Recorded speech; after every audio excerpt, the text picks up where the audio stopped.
Okay, so this is part 2 of the 5-part series featuring the February 2026 MLBB Tier List, and this video will focus on jungle. Now, if you want to see XP lane, the video has been uploaded a few days ago, so you can go and check it out on my channel. I'll be posting mid lane, roam, as well as gold lane later on within these 2 weeks as well, so do make sure not to miss that. For a recap, we'll have different tiers for this video. Situational tiers I'll explain later. For B tier, it's mainly consisting of picks that are viable but outclassed by higher tier picks.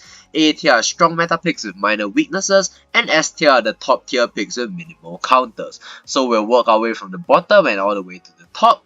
And without further ado, let's go on with the situational picks for jungle. Now, jungle is an interesting role because not only do you need turtle contention, you also need fast clear speed as well as decent rotation to help you out the lanes. So, at the bottom, as situational, number 1 we have Uranus. Now, Uranus is an interesting hero, right? I mentioned this in my XP lane video as well, but he mostly works well in XP lane. There are few times where he does well in jungle and doesn't do already better in XP lane. So might as well just play him in XP lane, right? The only time you are playing in jungle is number 1, you really need like a bulky guy that can go out and tank objectives. You want that early game snowball potential. You want that guy that just soaks up all the damage. You want that guy that still has decent jungle clear. And reason number 2 is because you want to pick him early on and then flex him into jungle to reveal a surprise XP pick afterwards. If not, I don't really see a way where you should use Uranus because again, in the tank jungle category, there are also better options like Fredrin or Baxia with crowd control abilities that serve even better than Uranus. So he's more of a solo kill hero in a sense, so yeah, we have Uranus in the situational tier. Up next, we have controversial a bit of a controversial pick. We have Martis, right? Martis, as we all know, is one of the strongest early game snowballing heroes ever, right? Once you face a Martis that gets like 3 kills by the first turtle, he can snowball out of control. He can easily just rank up a lot of damage, he can easily just execute with his ult when you're just half HP, and it is so good to use him. However, his drawback is that he falls off greatly in the late game. As a jungler, he won't be able to tank up the Lord. As a jungler, he won't be able to rotate as fast, and his kill pressure falls off a lot. So, remember, as Martis, you need to number 1, have a decent late game insurance, and number 2, make sure to snowball from the very first minute. After Martis, however, we have Xbox. Now, Xbox is another interesting hero. He is not played everywhere, and that's why he's in the situational tier. Now, Xbox is a hero that should only be picked in the jungle specifically when you're facing another tank jungle. For example, you're facing a Fredrin. For example, you're facing a Baxia, or you're facing some one-shot heroes like Sicilian or Leslie that will otherwise burst you down. At least Xbox has that second life that he can be used to contest neutral objectives. Now, he should not be picked blindly, and especially not into assassins that can easily weave him out, poke him, kite him, bait out his health bars, and then finish them off with his combos. Now, Xbox is, like I said, a situational pick and is used as a tank counter, so don't blindly pick him as a jungler. And to end off the situational tier, of course, we have Harley. Now, Harley is a pick that went from a troll pick like last season to a somewhat viable pick this season. He still isn't strong enough to be contested like every game. However, he can make it work.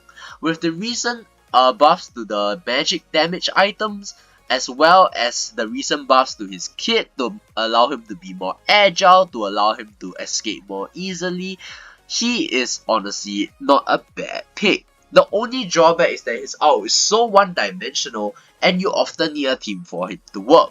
Because as a Harley, there's really only so much you can do in the early game, but in late game, your turtle contest is of course very life-threatening, as you really have to get in there and try and weave in a tiny window to land your retry without any iframes. So Harley, not a bad jungler, but in solo kill, it is a bit risky to play him. Next up, we have the B tier picks. These picks are not bad, but are still outclassed by S and A tier. And starting this tier off, we have Nolan. Now, Nolan is he was a very strong assassin once, right? His burst damage was really high. His cooldowns are basically negative. He can spam so many skills. He can clear his jungle very fast. However, the downside to Nolan is the fact that he again requires Snowball. He is one of those heroes that requires Snowball for him to work. Other than the fact that he has extreme burst damage, he doesn't really provide any other utility. He doesn't have iframes, his turtle contention rate isn't extremely high as he doesn't really have a damage skill other than his ult. His mobility is fast but it runs on energy, and he is naturally just a squishy hero. So unless you are the type that loves to play for pickoff, loves to play for ambushes, Nolan really isn't the best option to go for. Afterwards, we have Baxia. Now, Baxia is the first tank hero apart from Uranus that makes it to our category. Now, Baxia is always a staple pick. He is very tanky, he works well against most compositions due to how his anti-heal and anti-damage passive works, and he just provides so much utility. He's not a hard hero to play as well, so you'll rarely mess up as a Baxia. Kyrie. We don't talk about Kyrie on the Baxia. But anyways, Baxia is an easy to execute hero, and the only reason why he isn't that good in the jungle right now is because he isn't really a good hero overall. He is still good, but not as great as he once was. His soaking potential really just isn't very valuable in the jungle right now, and there are many ways to choke him out. After Baxia, we have the newly buffed Hanzo. Now, Hanzo is kind of a menace, right? With the recent buffs to his energy and his ult form, he can sustain that form much longer, and he was a situational pick. But the fact that he can last at neutral objectives longer, he can hit the turtle, he can hit the lord for basically his entire duration, to maintain the fact that he can keep using his out state, that is really impressive. And it really helps him with one of his biggest weaknesses, which is turtle contention and lord contention. Because it's so risky for you to go in as a Hanzo, and once you go in, you really are vulnerable and you can't contest for the next 10 seconds if you mistime your out. But at least with these recent changes, you can sustain it on the neutral objectives much easier, and you can delay enough time for you to retreat. So yeah, Hanzo, I feel that now is in the B tier. After Hanzo, however, we have Guinevere. Now, Guinevere is a pick that is really special because I don't think many people expected her to be viable in the jungle. However, evidently from M7, she can be a bit of a pocket pick. Guinevere is usually paired up with airborne heroes so that she has multiple variations to her combos even if she doesn't land the jump, but she can self-sustain very well as well. Now, her ult is very crucial because you are CC immune during your ult, which means you can pair with Retribution for easy Lord secures, and also the fact that you are very strong from level 4 onwards. Basically, anyone you catch with your jump at that point of the game is dead, right? So really playing for that early game tempo puts her ahead, but the fact that she can't keep up and she's kinda team reliant sometimes put her a bit back compared to the other junglers that have more unique kits to offer. Now, ending off the B tier, we have our final hero on this tier list, and it will be Suyo. Now, Suyo is an all-rounded jungler, right? He has different skills that can change according to the situation. You can go for mobility, you can go for damage, you can go for poke, you can go for sustain. Everything that you need is a few tap or hold skills away. However, the main issue with Suyo is that he's so good at doing everything that he lacks a main role. Most people don't really know how to operate Suyo because yes, your jungling speed is on par at first, but once you get behind, little stuffs like that really start to build up. it's really hard to come back as a Suyo because you're really dependent on that sustain, you're still building some sort of a fighter damage build, and you are reliant on more attack that you have for that damage reduction in your other form. So with a passive that scales with that, of course you're building off early game snowball, and while they reduce his cooldowns from mid to late game, his early game really has to be secured, similar to like a Martis, for him to have a great time overall. So that ends off the B tier. We are transcending into A tier now with a total of 4 heroes. At the bottom of the A tier, we have Joy. Now, Joy used to be on par in the S tier with Suyo. Both of them used to be in here, but that was the M6 meta, right? Now, Suyo has fallen to B and Joy has fallen to A because of the fact that more assassins that are less sustain reliant and more damage and mobility oriented are rising up. However, Joy is still a very mobile assassin. She can dive really easily. It's really easy to play her in solo queue, in trio queue, in 5-man, in duo, whatever you wanna play her in. Her self-sustain is quite strong and her damage is exceptionally high. However, the drawback to Joy is that once you mess up, the chances of you dying is very high. Because once you don't get max beat on the ultimate, you can't proc the ultimate, the timing of your skills really don't line up because you don't have a disengage tool. Speaking of timing, you really also need patience with this hero. That's why most teams don't pick her, because of the fact that she is, well, a bit of a high risk, high reward hero in a sense, and the reward that she gets really can be gotten from any other jungler that's ranked higher than her as well. So her benefit doesn't really, it's not really worth the risk in my opinion. After Joy though, we have Hayabusa. Now Hayabusa recently got changed to the fact that his shadow range is lower. However, his skill cooldown on both his dash as well as his ultimate has been reduced. Now, this is, I feel, an overall buff to Hayabusa, and this change did not affect the fact, these changes are not the things that brought him down from S to A tier.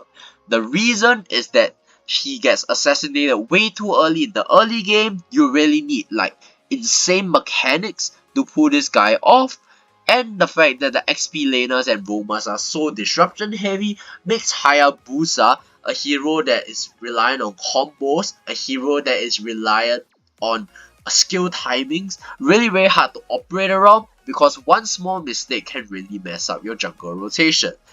So yes, he is good, but make sure that you have a good team to back you up, make sure that your enemies are easy to dive, and make sure that the threat to your jungle in the early game is very low, aka you don't have a Hilda in your face, aka you don't have a Belleric in your face, a Hylos in your face, any disruption hero that could mess up your jungle rotation.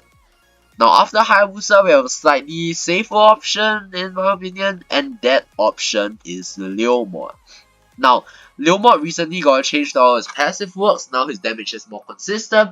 Now players feel less clunky using his basic attacks and skills in his out form. And overall, he's just a better jungler than he was before. Now Leomord, the only issue with him is that his damage can be underwhelming sometimes. It really requires items, it really requires farm, and it really requires your team to follow up. Because as a Leomord, oftentimes when you're facing better heroes in the meta right now, with self-sustain, with more damage, you can rarely win a 1v1 in the early game. You really require that snowball and that farm in for you to be able to contest objectives. But overall, he's just a really good hero, pseudo fighter, which makes him tanky as well, and his farming speed is just so fast for a jungler like himself. Now after Leomord, to finish off the A tier, we have Lancelot. Now Lancelot, I really was thinking of putting him in S tier, but teams have been testing him less. He is a really good assassin with high mobility in a way that is unique to this game. The fact that you can almost dash endlessly and be almost invincible if you time your skill timings right. He's just such a cool hero to operate right, and his mechanical skill needed is really high. But once you master this guy, he really becomes good at what he is capable of doing, and there's like no limit to what you can achieve with this guy, right? His early game is strong, his late game is strong as well, you can make a lot of clutch escapes. The only issue with Lance is the fact that he gets bombarded by so many picks in the meta right now, similar to Hayabusa. His risk execution is very high because the fact that they increase the cooldown of his ultimate also makes him more vulnerable.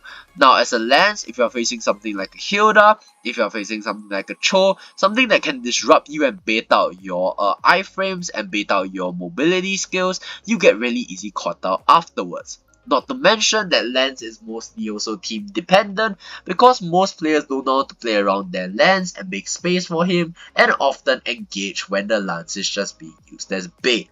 So in solo rank you might want to be a bit careful with Lance, but he is overall one of the better jungler picks in this meta. Now, we are moving on to the S tier picks from now on, and starting off the S tier we have Fredrin. Yes, so let me just find Fredrin real quick. Fredrin, okay. Fredrin is the third best jungler and the best tank jungler in my opinion. Since his release, he really hasn't fallen off at all.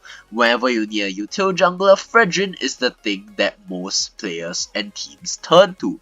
He is just so reliant, he's so reliable, and his crowd control is high, his clear is fast, and he just has a unique mechanic that makes him, well, number 1, great in solo queue, and number 2, also great in a 5-man, right? He can make so much space for his team, he can easily pick off targets, he can easily follow up on kills, and he's just a great jungler at securing objectives overall. Most people who secure like many lords with a util jungler is with Fredrin because you can pair his retry with his S1, with his ult. There are multiple ways for you to just go in and snatch that turtle for yourself. The only drawback to Fredrin is the fact that yes, he is a tank jungler, and yes, although he's not buff reliant, he still requires 10 items for him to function. So if you get behind in early game, which is a common theme for this jungle video, you really just lose out on items, you lose out on defense, and even like normal heroes can like shred you easily, right? So yeah, just make sure to get your farm in and get your proper defense items as a Fredrin. Now, we are moving to the second best jungler right now in my opinion, and that will be YSS. Now, YSS revamp just made him, okay, not exactly a revamp, it's more of a rework, right? But it made YSS so good as a jungler. What YSS has that Lance, Haya, and maybe even Joy don't offer is the fact that he has a CC immune skill. The timing of his dash is very important because not only does it remove CC, not remove CC, he is unaffected by CC during that time, right? So not only is he CC immune, he also can use it to close distance, he can also use it to disengage, he can also use it to chase. There's so many uses for his dash, and the fact that his ult provides global vision and stuns enemies is really just an added bonus. All these just make YSS such a great jungler, and there's like no reason not to go for him because his clear is also insanely fast. The only drawback to YSS that I can think of is the fact that he's a marksman, and unlike Lance or Haya, once he falls behind, his damage really starts to fall off, and you can't really get those resets on the dashes, which can make him very, very annoying to play, right? He just can't escape as well, he just can't engage as well, and of course you really need that farm. But other than that, YSS is a solid pick and essentially the safest assassin pick among all of these to go for, right? If you are in doubt, just learn YSS, get his combo timing in, and you can play very well. And I think the final best jungler on this tier list is no debate, it has to go to Fanny. Now, Fanny, you may argue, is not as good of a jungler as YSS or Fredrin, it may be behind, and even Lance may be higher than Fanny. However, Fanny is a hero where the sky really is the limit. The Fanny the impact of the Fanny really depends on the user. And for those of you who have played MLBB, I'm pretty sure you are used to seeing Fannies in the right hands, and Fanny players that can completely obliterate the game and single-handedly carry the game with their mechanics, right? Fanny is a complicated hero to master, and it is by no means an easy hero. In fact, it is the hardest hero in MLBB to even play. But once you get the hang of her jungle speed is very fast, her Q pressure is very high, she can rotate easily, and she's one of those junglers that can even give up neutral objectives to go for side lane kills and then join from a flank angle afterwards. So although it's not as safe as someone like a YSS or like a Fredrin, or as easy to master as like a Lancelot or a Joy, Fanny is certainly the epitome of what a jungler should be, right? She is still a very solid jungle, and a good Fanny is always respected and banned out by the enemy. So this concludes the jungle tier list for February 2026. Let me know what you think in the comment section down below. Do you agree or do you disagree? And that is of course part 2 of 5, and looking forward to the other parts that will be releasing very soon.